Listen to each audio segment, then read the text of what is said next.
Hello， 大家好，今天我想跟大家分享一些3000单词以内适合 beginner 适合初学者的英语原著。I just like to preface this by saying that if you're struggling with grammar structure, if you don't have a systematic understanding of the most common grammar rules at least, or if you don't have a grammar book for reference when you struggle with sentences, then don't dive head in right away, okay? Don't read too much. Still, just keep on working on your grammar structure first. Work on the basics, work on your pronunciation even, and then get to reading. Okay, with that said, let's dive into book number 1. This is Steal Like an Artist. And by the way, these books I picked not just because they're beginner friendly, but also because I happen to like the content. And so you'll find that these books are either about creativity or writing or productivity. And if it's not your jam, then I don't know what to tell you. But I think you'll learn a lot. So, Steal Like an Artist, and I've placed them in a seal just because I don't want dust to get on it. It basically talks about how creative people,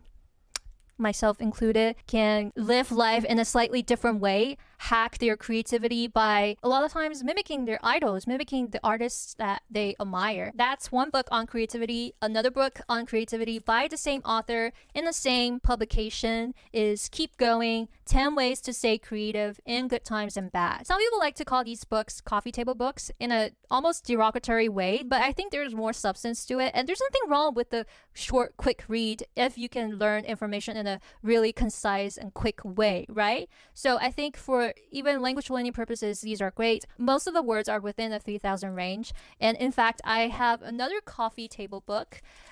This one is Catching the Big Fish by the famous director David Lynch. If you like the movie Mulholland Drive and are totally blown away by it, then you would for sure like his creative process. I have yet another coffee table book, Mindful Thoughts for Artists. I like this book because each page is like a separate chapter, a separate essay. And so already you're getting an even shorter read. Every single time you read, you can be done with like 3 pages. It's a pleasant experience. And by the way, these books, if you don't live in America or abroad, are probably going to be a little hard to find, but the internet is your greatest friend, okay?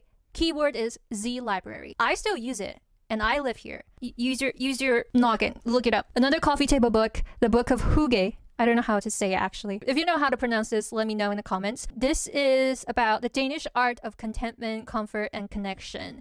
I read this back in 2019, and let me tell you, it made me a lot more introverted for a good reason. I own it now. It makes me live life more mindfully, more ritualistically, lets me savor small moments and enjoy tiny beauties in life. If you're dealing with anxiety, if you're dealing with stress, then the book of Hygge is for you. The next one is Nobody Knows What You're Doing, 10 Secrets All Artists Should Know. These secrets don't necessarily just pertain to creative people. I think it's for everyone. We spend so much time on social media and we think everyone is ahead of us. We're the ones that are falling behind. We're the odd ones out, but the grass is greener on the other side because 1, it's artificial, and 2, you just happen to catch the grass at a good time. You know, they probably just watered it. They probably just turned on the sprinkler like a second ago. And it may not always look that green. You see other people's lives more objectively. You give yourself more credit. Let's move on to the next book. The 5-second rule. If you like The Atomic Habit, which I've recommended before, you would for sure like this book.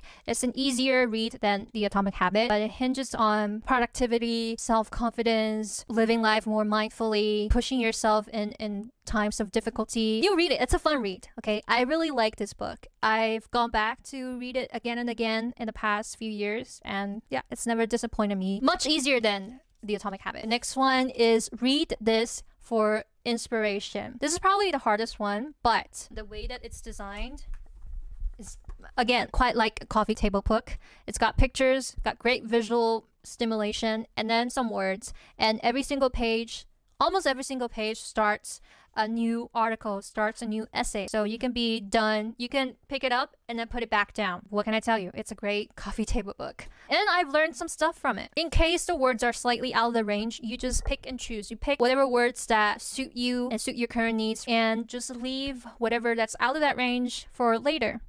maybe write it down on a post-it note and then leave it there until later that year or tomorrow, depending on your needs. I've talked about how to study 原著, how to systematically study these words in my past videos before. I've talked about this great dictionary and how to incorporate it. Go watch my playlist. But other than that, I need to sign off because I have a class in 30 minutes. But yeah, I'll see you in the next video very soon.